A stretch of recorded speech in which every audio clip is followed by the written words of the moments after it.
The front door of my house swung open so violently that the hinges gave a long, aching groan, as if the old wood itself was protesting. I froze mid-movement, a freshly folded shirt slipping from my hands onto the bedspread. It was a Tuesday afternoon, nothing special, the kind of day when the air feels quiet, expectant, with laundry waiting in neat stacks and the soft hum of the ceiling fan filling the silence. Then came the footsteps, heavy, relentless. They thundered down the hallway like a storm crashing through the walls I had built for peace. "Mom, where are you?" The voice that tore through my home was not the calm, steady tone of the man I raised. It was jagged, raw, drenched in a fury that I hadn't heard since his rebellious teenage years. My heart clenched with the memory of slammed doors and shouted defiance. But this was worse. This was my son at 42, a grown man, a father, a husband, yet his voice shook the windows as if he were still a boy who thought rage could solve everything. I stepped into the hallway, my legs suddenly weaker than they had been a moment before. Marcus stood in the living room, his broad shoulders squared in anger, his fists curled so tight his knuckles blanched. His face, once the soft, round face of my child, was red with heat, his veins straining against his neck, and those green eyes, his father's eyes, stabbed into me with a sharpness that made me tremble. "Why did Chloe call me crying?" he demanded, his voice echoing off the walls. "She said you changed the password on your card. She was at the grocery store, Mom. She couldn't pay. You humiliated her in front of everyone." The words struck me like slaps.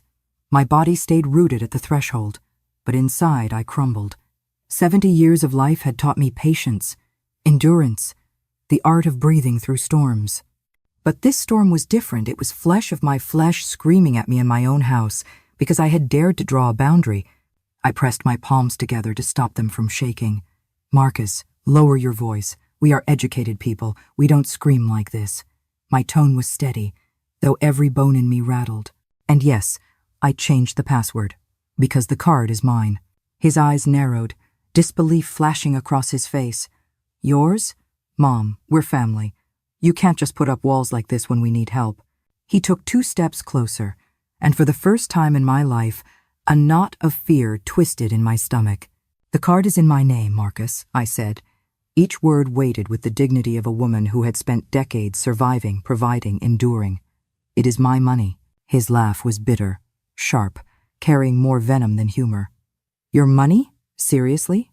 Are you going to be so selfish?" The word selfish cut deeper than any insult a stranger could have thrown. It was my son, the child I had raised with sleepless nights and double shifts, the boy I had shielded from hunger and hardship, now spitting the word at me like poison. And in that moment, standing in my own living room with the ghost of my late husband's eyes blazing at me from my son's face, I realized this confrontation was only the beginning. The front door of my house swung open so violently that the hinges gave a long, aching groan, as if the old wood itself was protesting. I froze mid-movement, a freshly folded shirt slipping from my hands onto the bedspread. It was a Tuesday afternoon, nothing special, the kind of day when the air feels quiet, expectant, with laundry waiting in neat stacks and the soft hum of the ceiling fan filling the silence. Then came the footsteps, heavy, relentless. They thundered down the hallway like a storm crashing through the walls I had built for peace. "Mom, where are you?" The voice that tore through my home was not the calm, steady tone of the man I raised. It was jagged, raw, drenched in a fury that I hadn't heard since his rebellious teenage years. My heart clenched with the memory of slammed doors and shouted defiance, but this was worse. This was my son at 42, a grown man, a father, a husband. Yet his voice shook the windows as if he were still a boy who thought rage could solve everything. I stepped into the hallway, my legs suddenly weaker than they had been a moment before. Marcus stood in the living room, his broad shoulders squared in anger, his fists curled so tight his knuckles blanched. His face, once the soft round face of my child, was red with heat, his veins straining against his neck, and those green eyes, his father's eyes, stabbed into me with a sharpness that made me tremble. "Why did Chloe call me crying?" he demanded, his voice echoing off the walls. "She said you changed the password on your card. She was at the grocery store, Mom. She couldn't pay. You humiliated her in front of everyone." The words struck me like slaps. My body stayed rooted at the threshold, but inside I crumbled. 70 years of life had taught me patience, endurance, the art of breathing through storms. But this storm was different. It was flesh of my flesh, screaming at me in my own house, because I had dared to draw a boundary. I pressed my palms together to stop them from shaking. "Marcus, lower your voice. We are educated people, we don't scream like this." My tone was steady, though every bone in me rattled. "And yes, I changed the password. Because the card is mine." His eyes narrowed, disbelief flashing across his face. "Yours? Mom, we're family. You can't just put up walls like this when we need help." He took 2 steps closer, and for the first time in my life, a knot of fear twisted in my stomach. "The card is in my name, Marcus," I said. Each word weighted with the dignity of a woman who had spent decades surviving, providing, enduring. "It is my money." His laugh was bitter, sharp, carrying more venom than humor. "Your money? Seriously? Are you going to be so selfish?" The word selfish cut deeper than any insult a stranger could have thrown. It was my son, the child I had raised with sleepless nights and double shifts, the boy I had shielded from hunger and hardship, now spitting the word at me like poison. And in that moment, standing in my own living room with the ghost of my late husband's eyes blazing at me from my son's face, I realized this confrontation was only the beginning. I felt the sting of his words long after they left his lips, echoing inside my chest like a hollow bell. My son, the boy whose forehead I had kissed every night, whose shoes I had polished before school, whose tears I had wiped away after his father's funeral, was standing in front of me, questioning my sanity, my capacity to handle my own life. "I think you need to leave, Marcus," I said, my voice firmer than I felt. My hands trembled at my sides, but I refused to let them see weakness. "I'm not leaving until we fix this." He shot back, jaw locked. "Give me the new password right now." My heart thudded, but I stood straighter, summoning strength from somewhere deep inside. "No, son," I said. "No.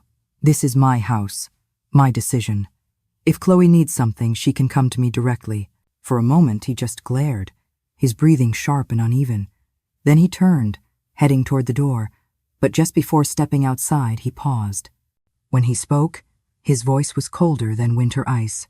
"This isn't over. We'll talk again when you get over your tantrum." I gripped the back of my chair to steady myself. "It's not a tantrum, Marcus. It's a decision." He spun his head slightly, a cruel smirk twisting his lips. "A foolish one.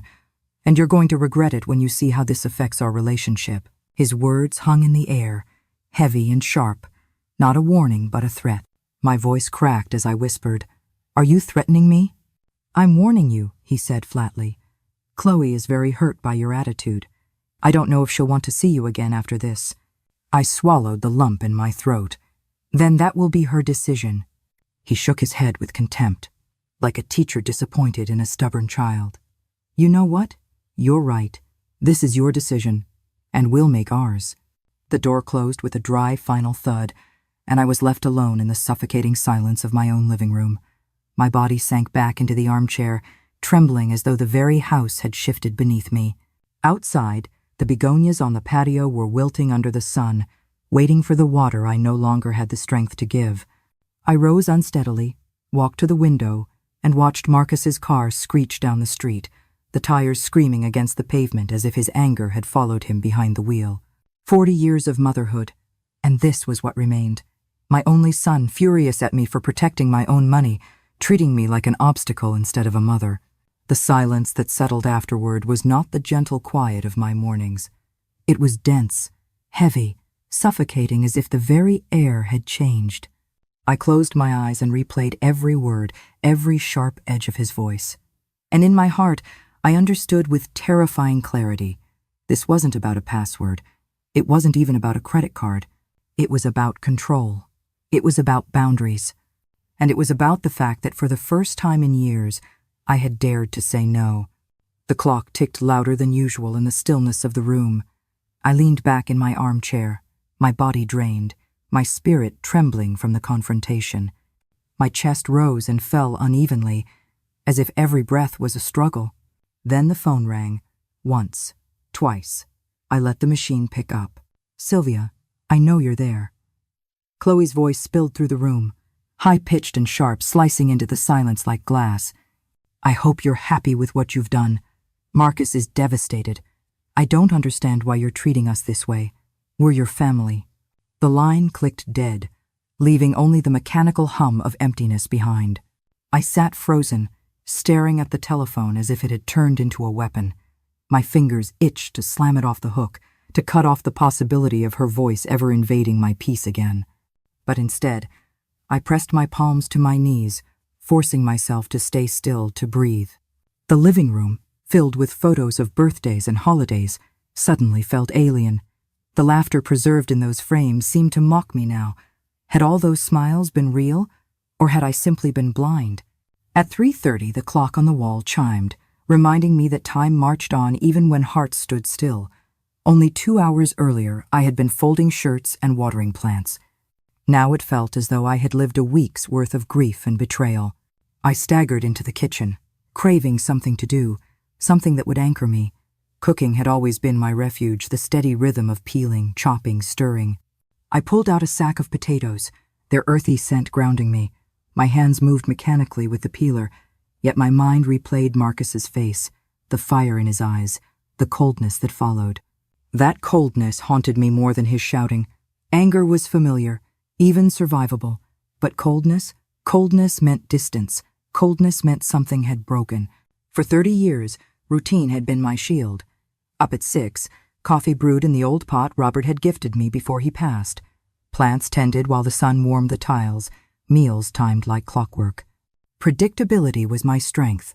But that sunny afternoon, I realized, the shield was cracking. Routine could no longer protect me from the storm building inside my own family. And though I didn't know it yet, that confrontation was only the first crack in what would soon become a shattering. That evening, as the potatoes simmered on the stove, the scent of steam and salt filled the kitchen. I stood by the counter, hands braced against the cool surface, staring at the bubbling pot as though it might hold answers I could not find in myself. Marcus's face flashed again in my mind, not just angry, but cold. That was what unsettled me most. Anger passes, coldness lingers, coldness grows roots. I carried my simple meal to the table, but the food tasted like ash in my mouth. Each bite turned heavy, my throat tightening with every swallow. It wasn't hunger I felt, it was fear. Fear that my son no longer looked at me with respect. Fear that my no had turned me into his enemy. The house was quiet, yet the silence pressed against me like a weight. I could hear the hum of the refrigerator, the faint groan of the pipes, the creak of the wood as the house settled. These familiar sounds had always comforted me. Tonight, they sounded foreign, almost hostile, as though the house itself knew something had changed. After dinner, I wandered through the rooms as if seeing them for the first time. Every corner held a memory. The backyard, where Marcus had taken his first steps, his chubby legs wobbling while Robert's laughter filled the air. The kitchen, where I had spent countless evenings preparing meals, some meager, some plentiful, but all offered with love. The living room, where birthday candles had been blown out, where presents were unwrapped, where songs had once replaced arguments. Each memory now carried a shadow. When Robert died, Marcus was only 12. I had vowed then to raise him into a good man by creating structure, discipline, and love. I worked double shifts, balanced bills with trembling fingers, and still made sure he had clean clothes and warm meals. My sacrifices had been the bricks of his future. For years, he was everything I had hoped: respectful, affectionate, hard-working. When he became an accountant at 25, pride bloomed in me like spring flowers. I thought my sacrifices had been worth it. But then came Chloe. I remembered that first meeting vividly. I was in the kitchen, stirring a pot of macaroni and cheese when Marcus walked in holding her hand. She was thin, blonde, her nails perfectly polished, her clothes worth more than my monthly pension. "Mom," Marcus said, his face glowing with a joy I hadn't seen since he was a teenager. "This is Chloe, the woman of my life." She smiled with immaculate white teeth. "It's such a pleasure to meet you, Mrs. Johnson. Marcus speaks of you all the time." Her handshake was firm but cold, and her eyes, those sharp, calculating eyes, scanned me from head to toe as though I were something she had to measure, assess, perhaps even overcome. At that moment, I told myself I had found a daughter-in-law. But deep inside, A seed of doubt was planted, and I didn't yet know how dangerously that seed would grow. At first, Chloe wore her mask well. She brought flowers on Sundays, delicate bouquets wrapped in soft paper that smelled faintly of perfume. She helped me wash dishes after meals, her manicured hands clumsy with the sponge, but always accompanied by a sweet laugh. She asked questions about my garden, praised my cooking, studied the family photos on the walls as if she genuinely cared. Marcus looked so happy in those early days, his arm wrapped around her waist, his smile so wide it made me forget the loneliness I had carried since Robert passed. For a while, I let myself believe this woman might fill the empty spaces in our family. Their wedding came quickly, a small, elegant affair. I paid for half the expenses before they even asked. My only son, my only chance to see him as a groom. Chloe chose everything: the dress, the flowers, the music. I just signed the checks and smiled for the photos. The first months of their marriage passed like a dream. Every Sunday they came over for lunch. Chloe would compliment the roast. Marcus would tease me about still using the same coffee pot from the 80 seconds, and I would bask in the warmth of their presence. For a brief moment, I thought my home might echo with family laughter again. But it didn't take long for the cracks to show. It began with a soft request, Chloe's voice syrupy sweet. "Sylvia, can you lend us $200? Just until Friday. We're a little tight with apartment expenses." It was nothing, $200. I didn't hesitate. Young couples always struggle at the beginning. Friday came and went, but no repayment. Instead, another request followed. "Mom, Chloe needs some clothes for work. Could you help us with $300? I'll pay you back next month when my bonus comes in." 300, then 5, then more. Each promise of repayment melted into another excuse. The loans piled higher, nearly $5,000 within 6 months. I finally brought it up during a Sunday lunch, my voice careful, my hand steadying the bowl of stew as I placed it on the table. "Son, you know I love helping, but the amount is becoming considerable. $5,000 isn't a small thing." Marcus frowned, shifting uncomfortably in his seat. "Mom, you know we'll pay you back. Why are you keeping such strict accounts? We're family." Family. The word twisted in my gut. Chloe leaned forward with a dazzling smile. "You're right, Sylvia. We've been careless. How about this? We give you my credit card as collateral." Collateral. The word sounded strange in my own home, like a contract intruding on love. I didn't want their card. I wanted my money. Still, I accepted, too timid to argue, too hopeful that this might be the beginning of repayment. But just 1 week later, the game changed. Chloe's desperate voice trembled over the phone. "Sylvia, my card is blocked. I need to buy medicine for my mom. Can I borrow yours just for today?" Just for today, just for medicine. I agreed, and that was the day the seed of doubt I'd felt in her first handshake began to sprout. That evening, after Chloe borrowed my card, I checked my statement online. The first line gave me relief. $150 at the pharmacy. Medicine, I thought. Good. She told the truth. But my relief died quickly. Beneath that charge were others. $80 at a cosmetic store. $200 à ta boutique for clothes. $30 at a fancy restaurant. The numbers glared back at me, each one a betrayal spelled in dollars and cents. The next morning I called her. "Chloe, why are there other charges on my card? You said it was just for medicine." Her voice broke, fragile and teary. "Oh, Sylvia, I'm so sorry. I was at the mall and I saw a sale I couldn't miss. I thought it would be okay. I'll pay you back tomorrow, I promise." Tomorrow came and went. No repayment, but the requests kept coming. An emergency for her sister's birthday. An emergency for new shoes to attend a wedding. An emergency for an anniversary gift for Marcus. Always emergencies. Always urgent. Always tied up in promises of repayment that never arrived. I tried to say no once. Her eyes filled with tears so quickly. Marcus wrapping his arm around her shoulders as if to shield her from my cruelty. "Mom, why are you being so harsh?" he asked, his voice laced with disappointment. "Chloe just wants to do something nice for me.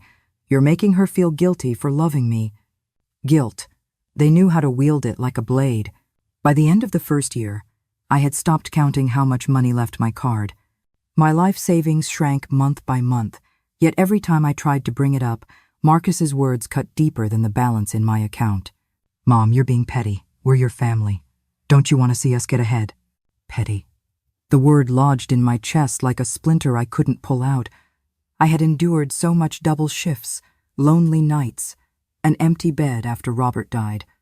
I had given everything so Marcus could stand tall in the world, and now my son called me petty for protecting what little I had left.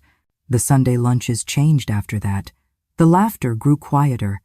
Conversations circled endlessly around money bills they couldn't pay, opportunities they claimed they were missing, dreams they could only reach if I would just give a little more. Chloe played with her new phone as she sighed. If only we had a better car, Marcus could land a better job. Marcus nodded, spooning another serving of stew into his bowl. If we lived in a nicer neighborhood, we'd have a better quality of life. You know, Mom, we'd finally be where we're supposed to be. I listened in silence, hearing not dreams, but demands cloaked in longing. And with every word, every sigh, every so-called emergency, I felt the walls of my home shrink. The house that once sheltered love and laughter was becoming something else, a place where guilt was served at the table alongside my meals. One rainy afternoon, I sat at the dining table with my bank statement spread before me. The numbers swam under the yellow glow of the lamp, line after line of expenses I had not made. My retirement income dripped away like a leaking faucet, slow but unstoppable. I picked up my cup of coffee, the same cup I had used every morning for 30 years. But that morning, the coffee tasted bitter, metallic, as though even my daily ritual had turned against me. My hands trembled as I set it down. In the last 6 months alone, my savings had fallen by nearly half. The cushion I had built with decades of sacrifice was vanishing into handbags, perfumes, and dinners I never ate. I lay awake that night, staring at the ceiling, listening to the rhythm of the rain against the roof. For the first time in 30 years, routine did not bring me peace. The sound of raindrops no longer soothed me.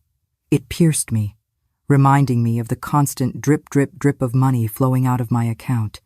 I rose before dawn, my body aching, my mind restless. As I walked into the garden, the plants I usually greeted with tenderness seemed to accuse me with their silence. The begonias drooped, their leaves heavy with raindrops. The air smelled of wet earth, of decay, of endings. Something had to change. But how does a mother confront her only son without shattering what little family remains? The following weeks turned into a slow torture. Chloe's voice over the phone always carried urgency. "Sylvia, I need your card for Marcus. He's sick. He needs expensive antibiotics." I handed it over with hesitation, but an hour later, my phone pinged with charges from a clothing store. $400 gone. When I asked her, Chloe only laughed nervously. "Oh, I forgot to tell you I needed underwear too. Mine are falling apart. Besides, Marcus complains." $400? I whispered, stunned.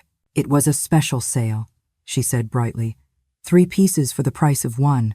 I couldn't pass it up. Her voice was so smooth, so casual, that I almost doubted myself. Maybe it was me. Maybe I was becoming too suspicious, too hard. But when I looked at the numbers, the truth stared back, cold and undeniable. Every Sunday visit became less about family and more about finances. Chloe arrived with her mental list of future expenses, reciting them like a sermon. "Marcus's cousin is getting married. We'll need new clothes. I can't show up looking shabby. $500 for a wedding I wasn't even invited to." Marcus sat quietly, chewing his food, nodding at her words without protest. His silence was worse than her requests, it was complicity. And in the pit of my stomach, I felt the bitter taste of realization. The son I had raised with love was letting someone else drain me dry, one transaction at a time. It was a Thursday afternoon when the phone rang, its shrill tone cutting through the hum of my quiet house. I wiped my hands on a towel I'd been watering the plants on the patio and answered. "Mrs. Johnson," a voice said formally, "this is your bank. We're calling to confirm an unusual purchase on your credit card. A $1,200 transaction at Tech World Electronics. Did you authorize this?" My knees nearly gave out. $1,200? No, I didn't authorize anything. Block the card immediately. The representative's voice was calm, detached, but his words fell like stones. "Understood. We'll cancel the transaction and send you a replacement card in 5 business days." When I hung up, my hands trembled so violently I had to clutch the counter for support. Chloe had my card since Tuesday. She had said it was for medicine. Medicine, not a computer, not an indulgence. Medicine. 20 minutes later, the phone rang again. Chloe's voice came through, sharp and panicked. "Sylvia, what did you do? My card is blocked and I'm in the middle of the grocery store with a full cart." "It's not your card, Chloe," I said, my voice firmer than I felt. "It's mine. And I blocked it because of unauthorized purchases." Her tone shifted from panic to indignation in an instant. "Unauthorized?" Marcus needed a new computer for work. His old one broke. It was an emergency. "An emergency?" I repeated slowly. "A $1,200 computer is not medicine. You lied." There was silence on the other end, then a nervous laugh. "Well, sometimes emergencies change. You always find excuses not to help us when we really need something." Her words were like a slap. After years of draining me, after tens of thousands gone, I was now the villain for saying no. "Go home, Chloe," I said, cutting her off. "We'll talk when you get here." "I can't go home," she snapped. "My cart is full and I can't pay. You come here with cash." I hung up. For the next hour, the phone rang and rang Chloe, then Marcus, then Chloe again. I let them all go to voicemail. I walked to the dining room, pulled out every bank statement from the past 6 months, and spread them across the table. The pages fanned out like a crime scene, numbers staring at me with cold indifference. In January, I had $45 in savings. By June, $26 had vanished. Vanished into their hands, into lies, into luxuries I never touched. The air in the room grew heavy as the truth pressed down on me.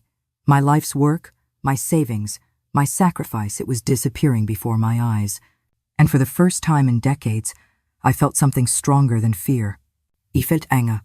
The sound of the front door opening startled me.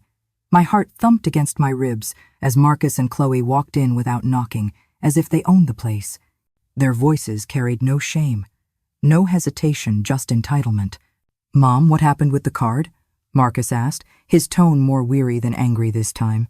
I looked up from the dining table where the bank statements lay scattered like pieces of a broken life. "I blocked it," I said firmly, "because I found purchases I didn't authorize." Chloe dropped onto my sofa, her arms crossed, her chin lifted in defiance. "Sylvia, all those purchases were discussed with you. You can't just block the card every time you forget." "I didn't forget," I said coldly. "A $1,200 computer is not something I agreed to. You told me you needed money for medicine. That is not the same." Marcus sighed and sank into the armchair across from me, his body heavy, his face shadowed with fatigue. "Mom, sometimes emergencies change. Yes, she needed medicine, but when we saw the computer on sale, it was too good an opportunity to miss." "A bargain," Chloe added quickly, her voice sharp. "It usually costs $2,000. We saved you money." I stared at them in disbelief. "Saved me money? By spending more than I could ever afford on something I never agreed to?" "That's not saving, that's stealing." Chloe shot up from the sofa, her eyes flashing. "I knew you'd twist it this way. You always make us feel guilty for asking for help." "I'm not making you feel guilty," I said, my hands tightening into fists. "I just want you to respect my money." Chloe's laugh was bitter, ugly. Your money, always your money. We're family, Sylvia. Family money is for the whole family." I rose slowly, my knees protesting, but I needed to stand. "No, Chloe. I worked 40 years for that money. It is mine." Marcus began pacing, his steps echoing against the floorboards. "Mom, you have to understand we're trying to build a better life. Your support is fundamental." "I have supported you," I said, my voice trembling but unyielding. "For 2 years. More than $25,000 has already left my account for you." Chloe gasped as if insulted. "We haven't spent that much." I pointed at the papers spread across the table. "The numbers are right here. See for yourself." But neither of them moved. Neither of them wanted to see. Marcus rubbed his forehead and muttered, "The point is, Mom, we need to know we can count on you. Blocking the card like this puts us in humiliating situations." "Humiliating?" My voice rose. "You think I should feel guilty for protecting my own money when you've been humiliating me by draining it behind my back?" Marcus's eyes darkened. "Mom, Chloe was embarrassed at the grocery store, she cried. Do you know how that felt for her? I closed my eyes, fighting back the sting of tears. That wasn't her card, it was mine. Always mine. The words echoed in the silence that followed, and for the first time in my life I realized my home no longer felt like mine. It had become a stage where guilt was rehearsed, where lies were spoken sweetly, and where my own son sided with someone else against me. I turned away from them and walked to the window. The afternoon sun had dipped low, washing the garden in golden light. My begonias glowed red, the white geranium stood tall, and the bougainvillea curled up the fence like it was reaching for heaven itself. Everything I had cared for with my own 2 hands was thriving. But inside these walls, my relationship with my son was wilting like a flower left too long without water. I want you both to leave for today, I said softly, still staring at the garden. Mom, please, Marcus began. I need to be alone. Their footsteps shuffled reluctantly toward the door. For a moment, I thought they might obey without more venom. But before stepping out, Marcus stopped. We hope you reconsider, he said, his tone cold, calculated. We don't want this to affect our relationship. The door closed gently this time. No slam, no shouts, just the quiet finality of wood meeting frame. I stood there for a long time, gazing at the flowers, asking myself why plants thrived with love and patience, yet children, flesh of my flesh, could grow into something unrecognizable. For 3 days after that, my house was wrapped in silence. No calls, no visits, no emergencies. For the first time in years, my phone didn't buzz every morning. At first, the quiet was a blessing. I watered my plants without interruption. I read in peace. I cooked meals meant only for myself. But by the 5th day, the silence began to shift. It no longer felt like peace. It felt like punishment. Was this what they wanted? To isolate me until guilt bent my will? To starve me of contact until I relented? On the 6th morning, while organizing the closet, my hands brushed against an old handkerchief tucked in the bottom drawer. I unfolded it and found a pearl necklace Robert's gift on our 10th anniversary. I hadn't worn it in years, but the pearls shone as if they had been waiting for me. I remembered Robert's words as he clasped it around my neck that night. For the strongest woman I know, so you never forget your worth. My worth. When had I begun to doubt it? I fastened the necklace around my throat, its cool weight resting against my skin, a reminder of who I once was. Then I stepped outside into the world, determined not to let my son and his wife shrink my life into 4 walls of guilt. The farmers' market downtown bustled with life. Children laughed, merchants called out their prices, the air smelled of ripe peaches and fresh bread. For the first time in weeks, I felt human again, seen, alive, part of something beyond Marcus and Chloe's suffocating shadow. Mrs. Johnson, Mr. Garcia at the fruit stand greeted me warmly. His wrinkled face broke into a smile. So good to see you. How have you been? I've been all right, I said, though my voice faltered. He looked at me kindly. Families can be complicated. I have 5 children. Each one gives me a different headache. I hesitated, then asked, Did you ever feel like your children only saw you as a source of money? Mr. Garcia stopped arranging his oranges. He looked me directly in the eye. Mrs. Johnson, when your instincts tell you something isn't right, listen to them. A mother's instincts never lie. His words followed me all the way home, echoing louder than Marcus's anger, louder than Chloe's shrill accusations. A mother's instincts never lie. That afternoon, as I watered the begonias, my phone rang. The sound made me flinch, but when I saw Marcus's name on the screen, I forced myself to answer. Hello, Mom. His voice came, softer than it had been in weeks, almost cautious. Hello, son, I'm fine. And you? We've been thinking a lot, he said, pausing. Chloe and I discussed everything. Maybe you're right. Maybe you deserve more control over your money. We've been too casual. For a moment, relief fluttered in me. Could it be that they finally understood? That my son was ready to meet me halfway? I'm glad to hear that, I said carefully. So, Marcus continued, we want to propose something different. Instead of using your card, why don't you just give us a fixed amount every month, like an allowance? That way you'll know exactly how much you're giving us, and we'll know what we can count on. An allowance. The word struck me like ice water. How much are you talking about? I asked slowly. We were thinking. His voice trailed off, then steadied. Maybe $1,500 a month. I nearly dropped the watering can. 1,500? Marcus, that's $18,000 a year. It's less than what you've been giving us already, he argued. Think of it as saving money. We've spent more these past months. This way you'll actually save. Why do you need $1,500 if you both work? I demanded, my voice sharper now. Because we're trying to grow, Mom, he said quickly. We need proper clothes for work. We need to maintain social standards. We need to invest in our future. Our salaries barely cover rent and food. I closed my eyes, pressing the phone tight against my ear. Then maybe you should reduce your expenses. There was a long, thick silence. Then his voice returned, colder. Do you want us to live like we're poor? Is that what you want for your son? No, I whispered. I want you to live within your means. Our means include you, Marcus snapped. Our lives and yours are connected. Why don't you understand that? Because they're not the same life, Marcus. You have your own life. I have mine. He exhaled sharply, frustration pouring through the line. So how much then? 1,000? 800?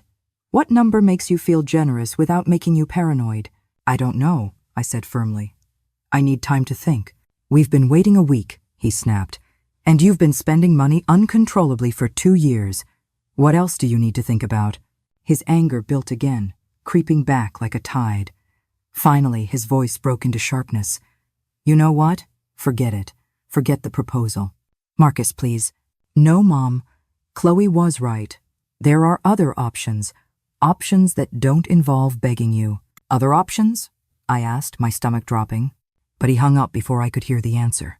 That night I lay awake, staring at the ceiling. His words gnawed at me. Other options. And by morning, I would learn exactly what he meant. It was Monday morning. The sky outside was pale gray, the kind that makes the world feel heavy before the first drop of rain falls. I sat at the kitchen table, nursing a cup of coffee, trying to ignore the dread Marcus's words had planted inside me. A knock came at the door firm, deliberate. When I opened it, a young man in a dark suit stood there, holding a leather briefcase. His expression was professional, detached, as though he had delivered this kind of news many times before. Mrs. Sylvia Johnson? Yes, I said cautiously. I'm Mr. Roberts, from Hazen and Associates. Your son, Marcus Johnson, has retained our services. My stomach clenched. Services? For what? He cleared his throat. To review your mental and financial capacity. He is considering initiating a legal process to obtain guardianship over your finances. The floor seemed to tilt beneath me. Excuse me? My voice was barely a whisper. Guardianship? He repeated calmly. It is a legal procedure where a judge decides whether you are capable of managing your own financial affairs. If not, someone else, in this case your son, would be appointed to handle them on your behalf. I gripped the doorframe, my knuckles white. My son. My own son wants to strip me of my independence. What do I need to do? I managed to ask. First, I recommend you hire a lawyer. Second, you should undergo medical evaluations to demonstrate your mental capacity. Third, gather documentation proving you manage your finances responsibly. How much time do I have? If they proceed formally, you'll receive an official summons. Typically, you would have 30 days to respond. He handed me a business card and left, his footsteps echoing down the walkway. I closed the door and stood in my living room, the card trembling in my hand. Guardianship. The word felt like a knife twisting in my chest. My own son, my Marcus, wanted to take away not just my money, but my dignity, my autonomy, my right to live as the woman I had always been.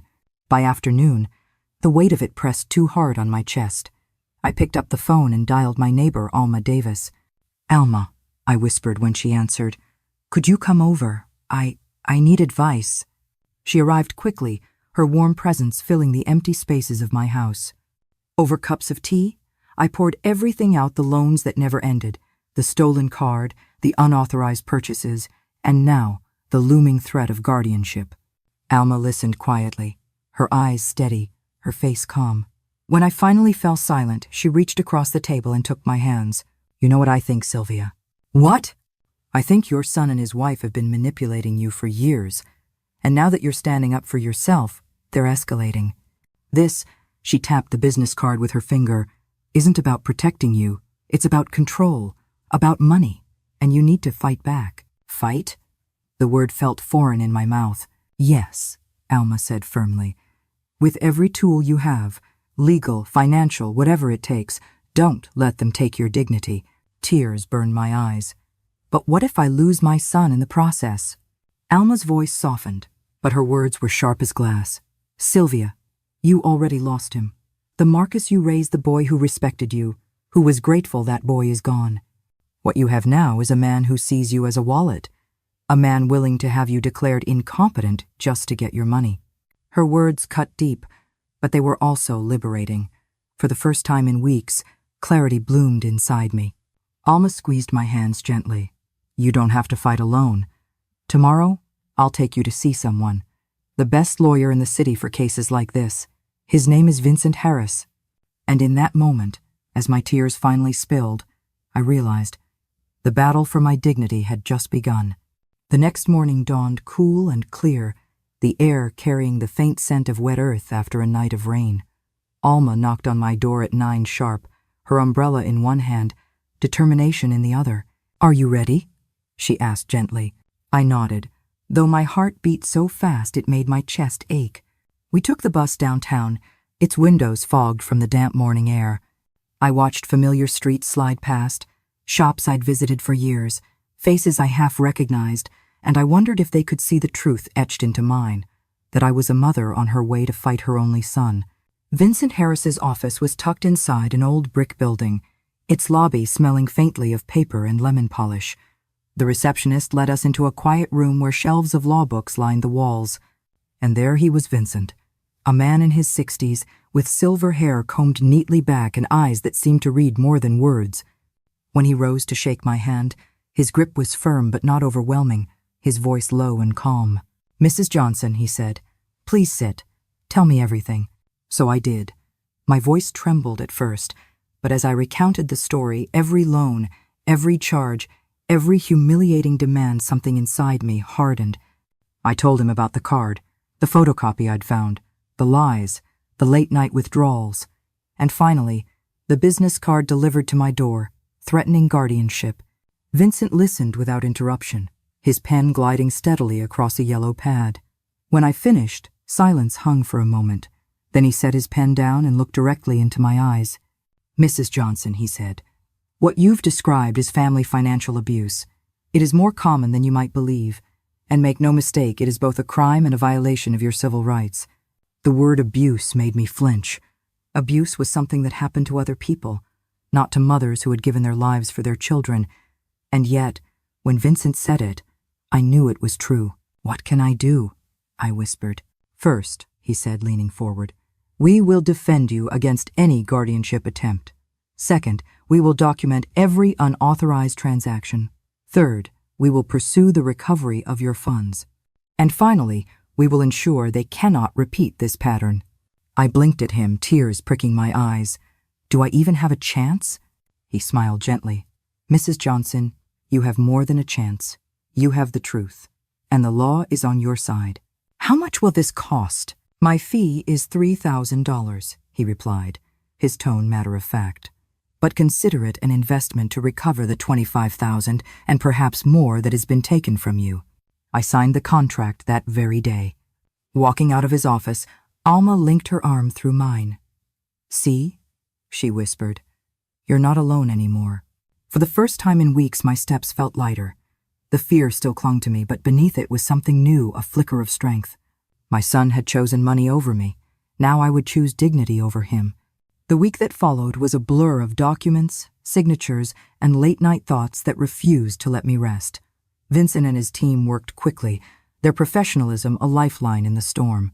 They combed through my bank statements, collected copies of every charge, and requested footage from stores where my card had been swiped.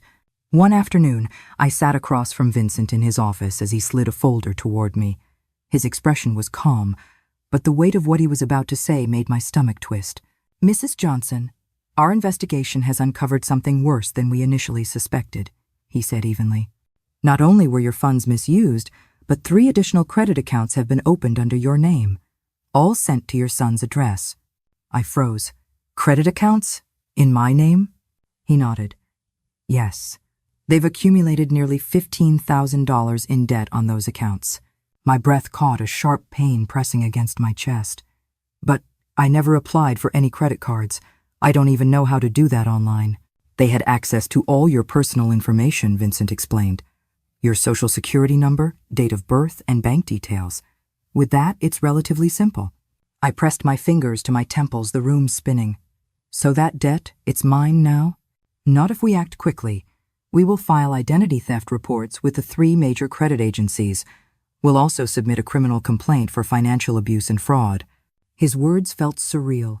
Criminal complaint. Against my son. Against the boy I had cradled, the man whose laughter once filled this very house. That evening, Alma came over. She found me sitting at the dining table, the photocopy of my card still in my hands. $15,000, I whispered. In my name. And I didn't even know. Alma placed a steadying hand on my shoulder. Sylvia, listen to me. They're not just careless. They're predators. They saw your trust and used it like a weapon. And now, thanks to Vincent, you finally have a shield. I looked into her eyes and nodded, though tears blurred my vision. She was right. For years I had allowed guilt and love to blind me.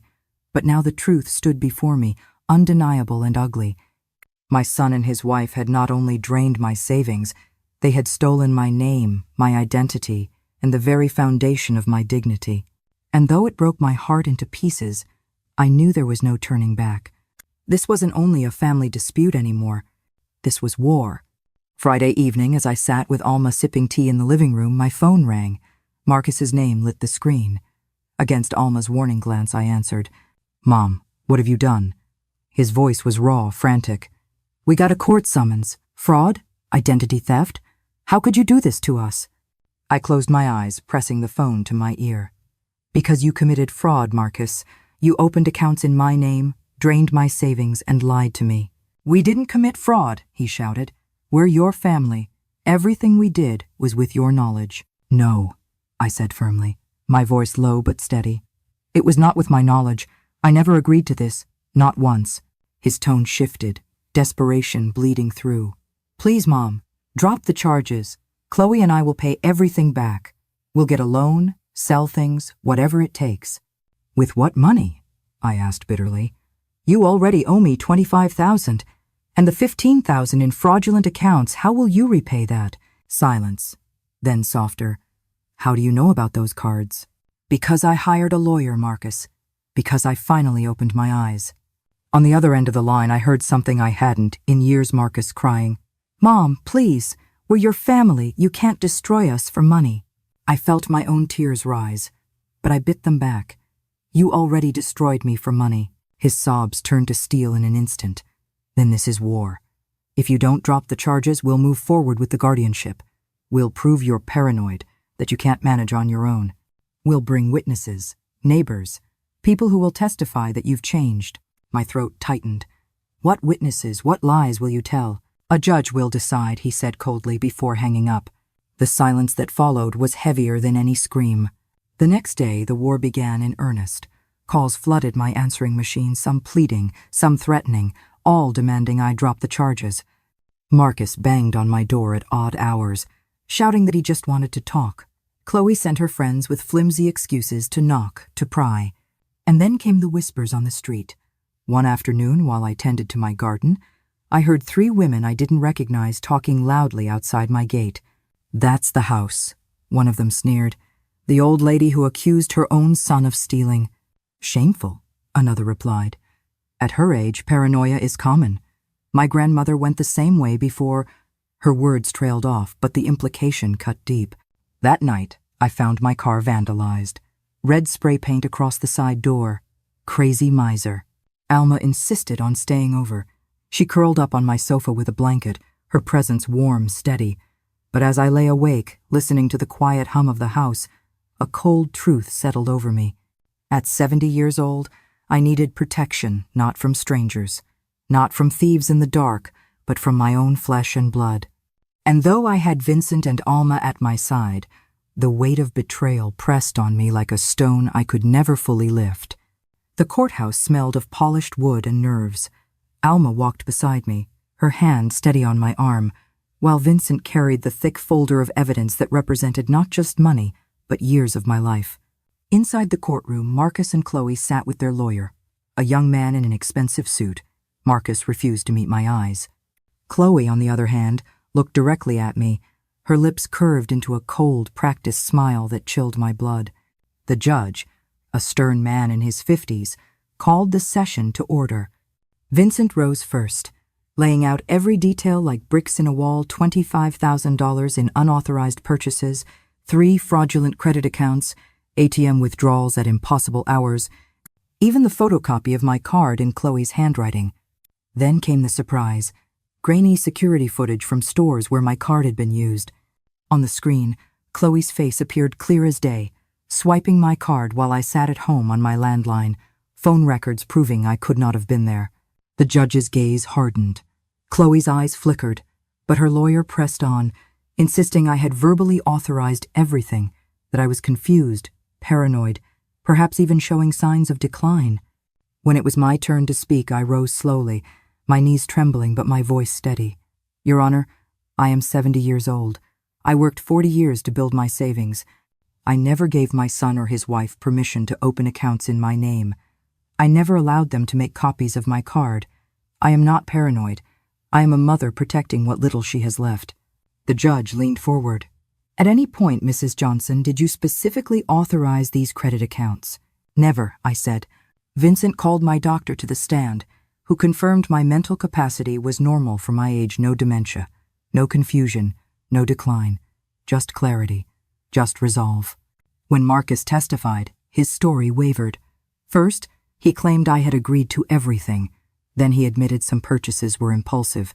Finally, under pressure, he acknowledged the accounts had been opened without my direct knowledge but insisted it was for the family.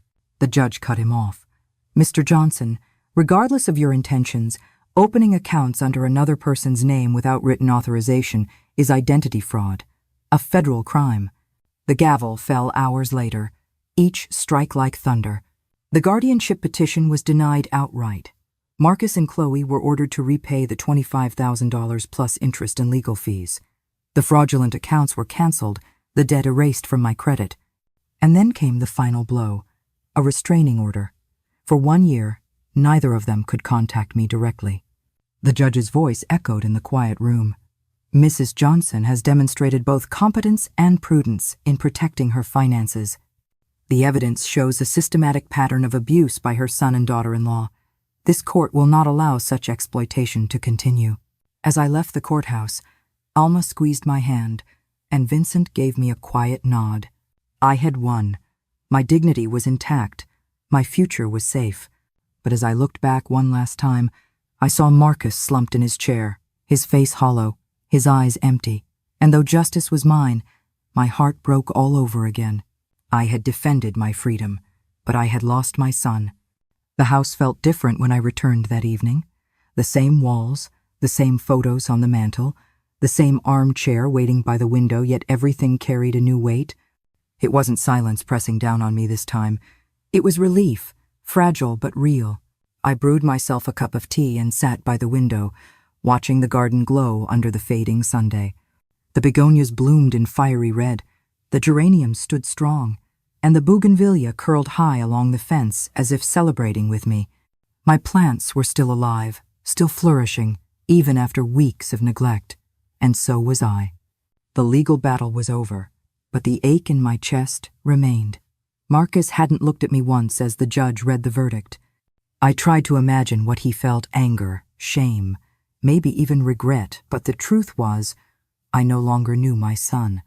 Over the following weeks, Vincent supervised every step of the repayment process. Slowly, the money began to trickle back into my account, but no amount of deposits could erase the wounds carved by betrayal. Still, each transfer carried a message. You fought, and you won.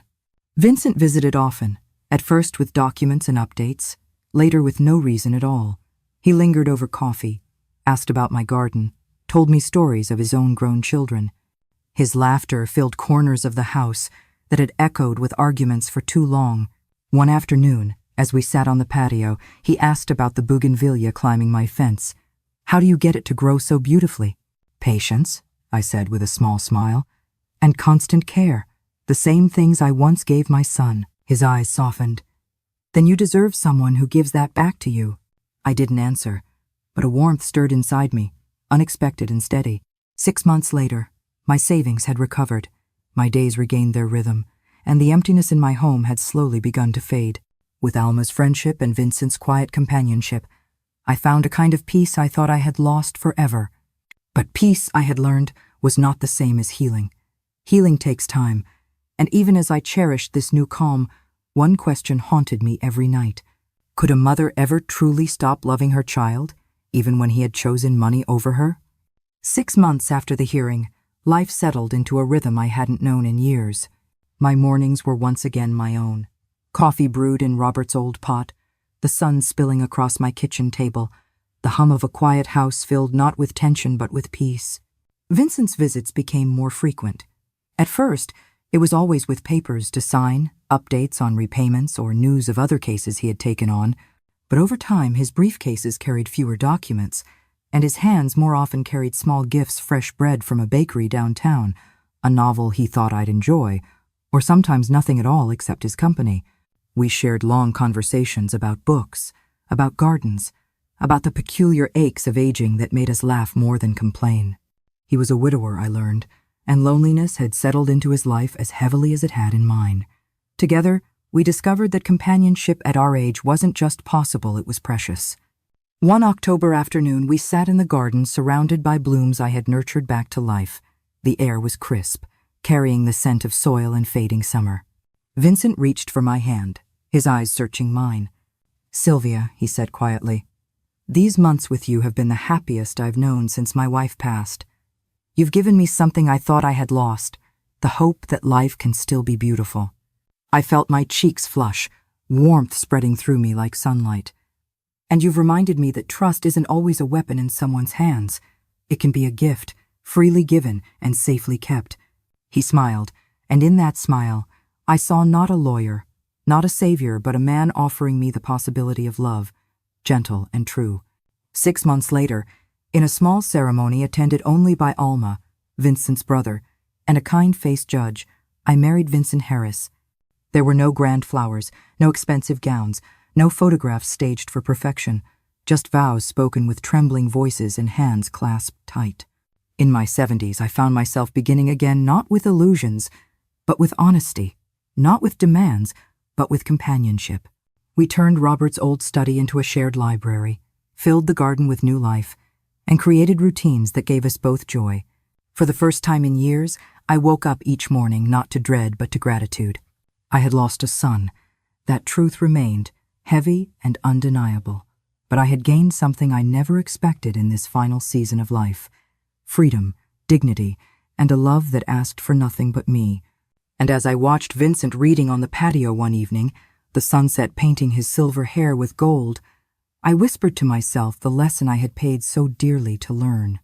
It is never too late to defend your worth. It is never too late to begin again. It was a quiet Sunday when the phone rang again. For months, the line had stayed silent, the restraining order keeping Marcus and Chloe away. But that afternoon, I saw his name flash across the screen. My breath caught, my finger hovering. Part of me wanted to let it ring, but another part, the mother that would never fully disappear, answered. "Mom." Marcus's voice was low, weary. "I know I'm not supposed to call, but I needed to tell you something." I gripped the receiver. "Marcus, you know you can't. Please, just listen. Chloe left me. She found someone else, took whatever money we had left. I have nothing now. No wife, no savings, no family." His words fell heavy, hollow. I could almost picture him, slumped in some unfamiliar apartment, the brightness gone from his eyes. For a moment, maternal instinct tugged at me, the old desire to soothe, to rescue. But I remembered the endless withdrawals, the false emergencies, the threat of guardianship. "I'm sorry you're going through this," I said softly. "Can you forgive me?" His voice cracked. Tears stung my eyes. "Marcus, forgiveness I can give, but forgetting? Returning to the way things were? No, that part of us is gone." Silence stretched between us. Then, With a heaviness that carried years of betrayal, he said, "Maybe one day I'll prove I can be different." "Maybe," I whispered. And then the line went dead. I sat for a long time after, the receiver warm in my hand. He was still my son, and some part of me would always ache for him. But ache was no longer the master of my life. 6 months after that final phone call, my life had found a new rhythm. The mornings were filled with quiet joy, Vincent reading the paper in the garden while I tended the flowers, Alma dropping by with fresh bread and a smile, the kettle whistling like a faithful companion. I had my money back, I had my dignity back, and most importantly, I had myself back. The restraining order still kept Marcus away, though whispers reached me through neighbors. He had moved to another city, found work at a modest firm, and was trying to rebuild his life. Sometimes, late at night, I wondered if the boy I once knew might someday return to me not for money, not for favors, but simply as a son who remembered love. But I no longer lived waiting for that day. Instead, I lived here, in the now, with Vincent by my side. Together we transformed Robert's old study into a library where sunlight spilled across our shared books. Together we planted new flowers, painting the garden with color and life. Together we learned that companionship, even this late in life, could be sweeter than anything we'd known before. One evening, as twilight stretched across the sky, Vincent squeezed my hand and said, "Sylvia, do you realize? You've built a new life out of ashes." I smiled, the pearls at my neck cool against my skin Robert's gift, a reminder of worth that I had once forgotten. Life taught me something, Vincent. Sometimes, to gain everything, you must be willing to lose everything first. And I had. I lost money, trust, and the son I had raised. But in return, I found freedom, self-respect, and a love that asked nothing of me but to simply be. At 72, I had thought my story was nearly finished. Instead, I discovered a new chapter, one written not with fear or betrayal, but with courage and hope. Every morning, I wake in my own house, surrounded by flowers that thrive under my hands, sipping coffee brewed in the same old pot. And I know this truth. It is never too late to say no. Never too late to reclaim your worth. Never too late to begin again.